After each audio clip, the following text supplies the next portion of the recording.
What would you say if I said to you that right now is a time where you should totally forget about everybody else and focus in on what you want and the things that you think are best for you?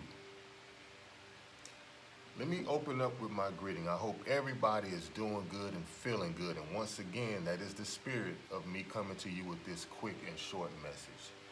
It won't be long. I'm on Ramadan and it's almost sunset and I'm ready to break my fast. This has been a long day. I'm hungry.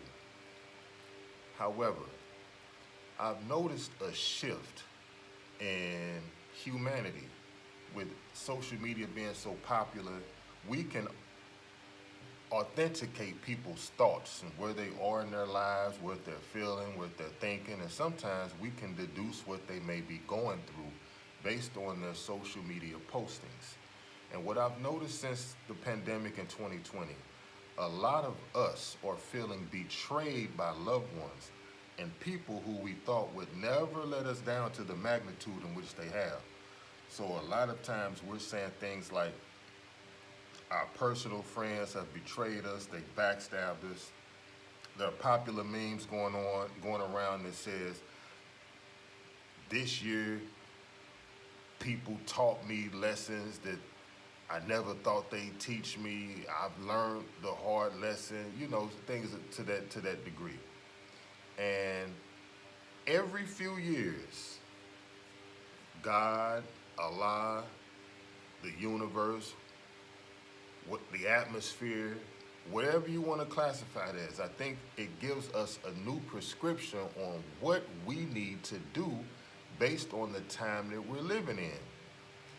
For Black Americans during the Civil War Reconstruction period, of course, the time that mandated that we rebuild our personal infrastructure without the thumb of the slave master telling us what to do. So that was what we needed to do. And after that, the period was we need to be kind to one another because basically we were all we had. Then after that, we were seeking equal rights during the civil rights era, the affirmative action era, the advent of the NAACP and things of that nature. Then after that, we were seeking monetary gain. We were trying to enjoy life in the 80s. We were trying to integrate and show that we're happy in America. And you had Michael Jordan coming up, and you had O.J. Simpson in the headlines, and you had happy Americans. Black Americans are now, we've made it.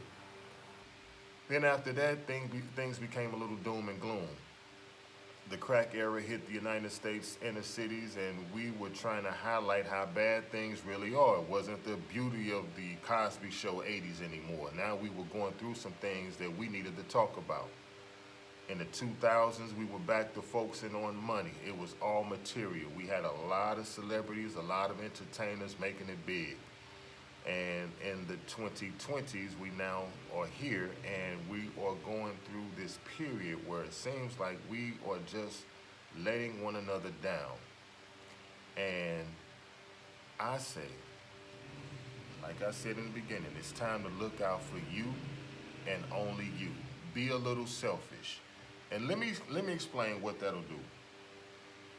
I've done that in the recent past 2 years. I've become very selfish, looking out for myself. And with that, I have negated a lot of the disappointments that a lot of people are saying they're going through. In my selfishness, I've cast aside a lot of the people who I felt entitled to helping over the past 40 years of my life.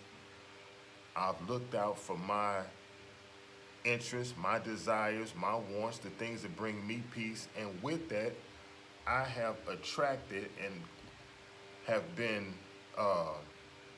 gravitating people who are actually better for me. And these people are not letting me down. They're becoming assets to my life. Their spirit is encouraging. They make me feel at peace. They inspire me to get up and do things that will bring me more peace and more purpose for a new day. And the reward, the feeling is very exhilarating. It's almost contagious. And I'm thankful for the things that I've gone through that have put me in this position. So with that being said, the reward for being selfish can bring many benefits that are unseen. Look out for yourself. Do what you want to do.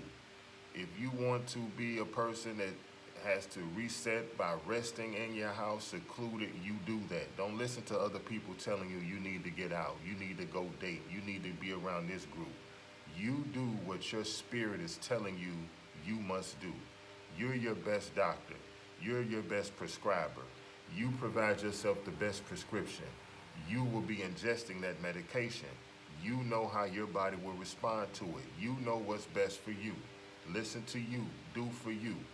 If your spirit is telling you that you need to go out and work 16 hours a day to get your hustle up and get your bag up, you do that for you. You don't listen to someone telling you, well, you need to spend time with them over here. You need to do that over there. You do what's best for you. And the right people will come along, and those people who will question you will fall in line.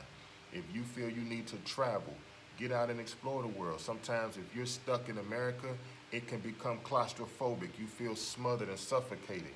Your sense of purpose will diminish. You'll get these little warm feelings in your veins and in your skin to where you're feeling like, I'm burning inside. I'm in the hellfire. You go and travel. When you leave America, when you leave the city that you're in and you land to another area or another country, you cross that water, you can feel that weight being lifted off of you. You deserve that. You only have one life to live, and you need to make this life the best version of it that you possibly can. That's my message. And in the spirit of this message, I want to say that a good friend of mine, Flip Flop, better known as Greg from Flip Flop Sports Bar and Grill in Sasua, his mom was involved in a very bad accident, a hit and run to be exact. And the insurance has been an issue. So she's been hospitalized, but there's no coverage for her. So what we're doing is we're trying to galvanize as much community support from the tribal community and see if we can get through small donations, big donations, whatever donations, enough money to give Mama Flip the care that she needs. Greg is a good brother that has gone out of his way to help people. He doesn't charge you for information. He cares about Sasua. He respects those who travel, and he looks out for those who travel. So we're trying to look out and assist him in any way that we can. I'll post the GoFundMe link and the Cash App link in the description of this video. And once again, I hope that you're doing good and feeling good. Don't forget to look out for you. Peace.